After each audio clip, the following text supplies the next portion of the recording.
Hiraya manawari ating abutin.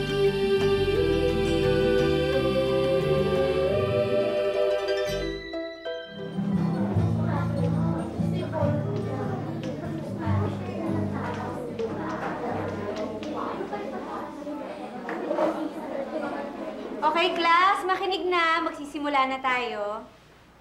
Ang pag-aaralan natin ngayon ay ang tinatawag na solar system. Meron ba sa inyo nakakaalam kung ano to? Meron? Alam niyo ba kung ano ang araw? Ma'am, opo! Victor! Lunes, Martes, Merkules, Hindi, Victor. Ang ibig ko sabihin, yung araw na nakikita natin sa labas. Mama ko po. Carla. Ang araw na bola ng apoy ay ang nagbibigay sa atin ng init at liwanag. Tama. At alam niyo ba kung ano ang planeta? Ma'am! Bea. Opo, ang daigdig po natin ay isang planeta. Tama din. Ang solar system ang tawag sa grupo ng mga planeta na umiikot sa isang araw. Ma'am, marami po bang planeta ang umiikot sa araw? Oo naman. Wala naman ako nakikita. Naku, Victor, hindi mo talaga makikita yan ngayon dahil maliwanag. Pero sa gabi, makikita mo sila. Para silang mga bituin. Ma'am, para rin po ba silang mundo natin? Para rin silang mundo natin dahil hugis bola. Pero iba't ibang mga planeta. May malaki, may maliit.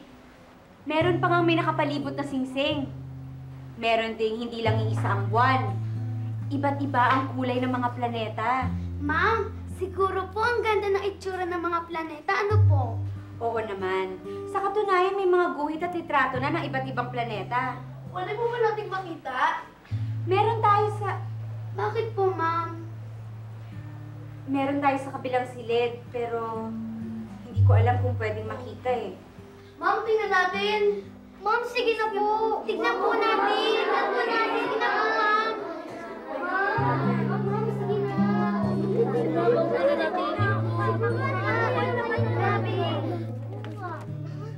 Bakit nakakandado? Siyempre, para di manakaw. Eh, sino naman magnanakaw niyan? Di yung mahilig magbasa. Siguro, ang gandang basahin yan. Ano-ano kayang mga nakasulat yan? Siguro may magic yan, kaya nakatago. Alam nyo, ang tatay ko marunong mag-magic, pero wala siyang libro. Ang meron siya, anting-anting. Ay nako, anong oras kayo tayo magme-merienda? Sige na po, Mrs. Salinas. Pinapangako ko po na alagaan namin ng libro. Nako mga bata, yan na lang ang science book natin dito sa eskwelahan. Huwag po kayo mag-alala, iingatan po namin. Di ba mga bata? Oo, iingatan po namin. Ayan na. Yes! O sige, Miss Paz, ito ang libro. Responsibilidad mo yan. Opo, ma'am. Ito na. O mga bata, ingatan ninyo ang libro, ha? Oo! Pwede kayo ka lang magbukas ng libro? O sige, pero iingatan mo, ha? Opo.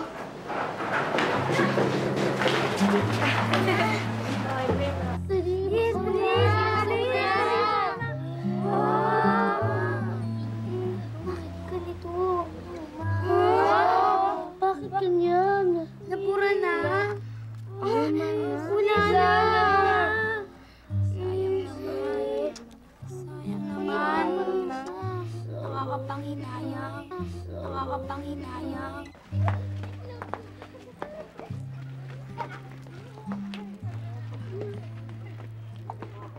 Sayang naman, di natin nakita ang mga drawing ng mga planeta.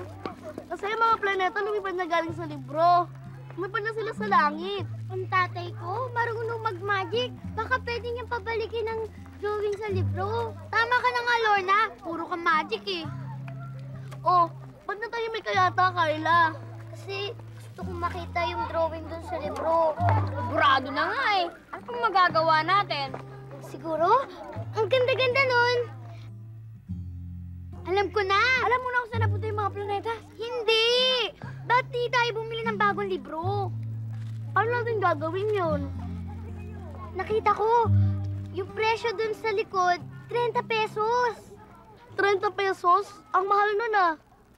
Hindi kaya magicin yun ng tatay ko. Yung 2 piso, minsan ginawa niya 5 piso. Pero ewan ko kung kaya niyang gawing 30 pesos. Kung marami-rami lang akong pera, bibili ko na sana yung librong yun eh. Kaso nga lang, konti lang ang pera ko eh. Ako rin, konti rin. Ako rin. Alam ko na! Ang dami mo namang alam. Konti nga ang pera natin. Pero pag pinagsama-sama natin... Oo, dadami yun. Kayang-kaya natin yun. Marami tayo eh. O, eto, dos no. O eto, 50. 50? Ba, buti nga meron kaysa wala. Salamat. Salamat. 15 pesos! Kulang pa ng 15. Ano gagawin natin? Rico, dagdagan mo ang kontribusyon mo. Total, mayaman naman kayo eh. Mayaman. 2 piso na nga binigay ko eh. Ano pa kaya magagawa natin para madagdagan tong pera natin? Magsaka tayo sa bukid. Naku, ang tagal pa nun. At saka baka kalit ka rin ako ng kalabaw, no? Ang tatay ko... Ayaw na namin ng magic. Hindi naman magic ang sasabihin ko eh. Ang tatay ko, may kaibigan, si Pico. Nangangailangan siya ng tulong sa bukid. 20 pesos din yun. 20 pesos? Oo. Ano pang hinihintay natin? Tama, walang pasok bukas eh. Kita-kita na lang tayo kay na Lorna bukas. Sige! Bukas ah! Sige, bukas.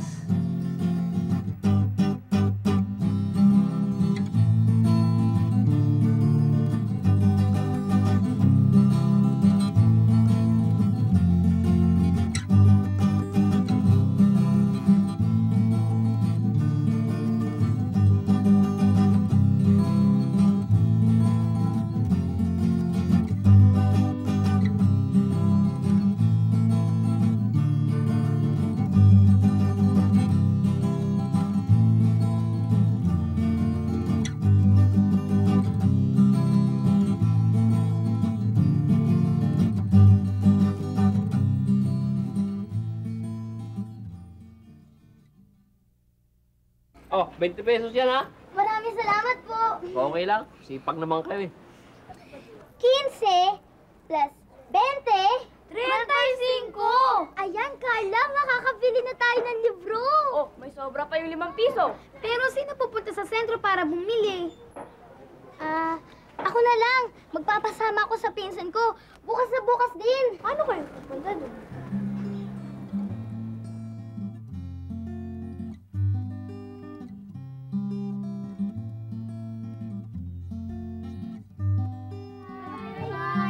Kalimutan niyo na. Sige, bye-bye. Bye-bye.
200 pesos. Ho? 200 pesos, miss. Pero, di ba, may ganyang libro rin po kami sa eskwelahan namin. 30 pesos lang naman po. Luma na yata yung libro sa eskwelahan nyo. Oo nga po. Matagal na kasi nagbago ang presyo, iha. Mahal na kasi ang mga bilihin ngayon. Ganun po ba?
Makikita ko na yung mga planeta.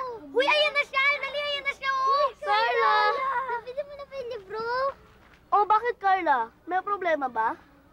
Hindi ko nabili yung libro. Na-hold up ka? Naku, sabi ko na nga, be. Uso ang hold up sa bayan. Hindi ako na-hold up. Kulang yung pera natin. Lumang presyo yung nandun sa libro.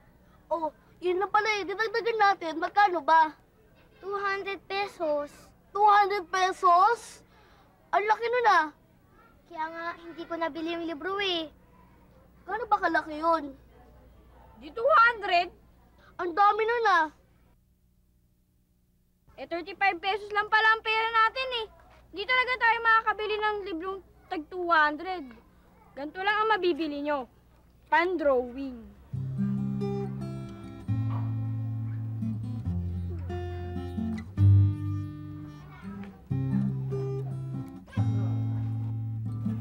Nabalita ko ang nangyari sa mga estudyante mo. Hayaan mo, pag nakaipon tayo, ibilhan natin sila ng libro. Maraming salamat po, ma'am. Hindi ko nga alam kung paano ko pagagaanin ang loob ng mga bata eh.